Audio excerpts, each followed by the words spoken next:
IUL that you mentioned earlier. And I think that that's a really interesting play, especially if there's a longer time horizon for your children or your descendants to be able to fund that policy up to a certain point, and then it just continues to grow, and it gives them leverage outside of your estate or what you're going to pass them to have liquidity when they want to do something, whether it's buy a home or pay for their college or start a business, make some other investments.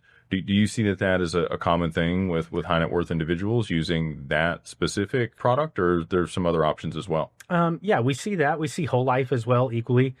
In our industry, there seems to be a lot of headbutting over whole life, universal life.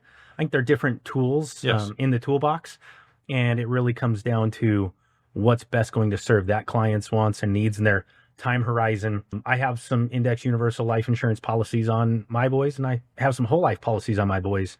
They are there to do different things. Those whole life policies are infinitely more liquid now, but the roll up on those policies down the road, if they don't need that liquidity, is not nearly as great as the index universal life.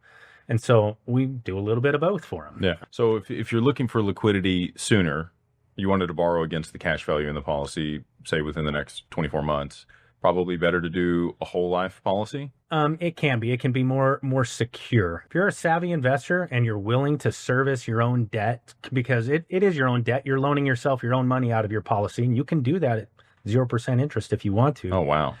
But when we do that, that can affect policy performance. And in those IULs, those early years, we need policy performance. You need compounding. You have to have, So if I'm going to use the money in early years and I'm willing to service my own debt, I'm willing to charge myself 5 points on my own money so that policy can stay healthy, then I have no issue with it. But if I have a client who's not willing to do that, then I think whole life is a better option. Okay. No, that makes a lot of sense. The people that we're working with, again, they probably want access to liquidity sooner than later off of their investments, and they want to, structure things and mitigate taxes.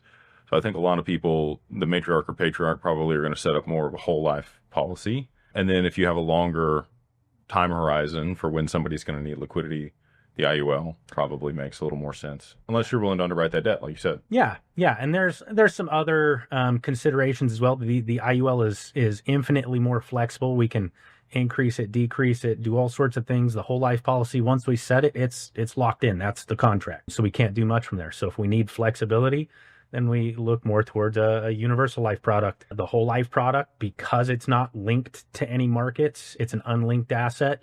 Banks love whole life.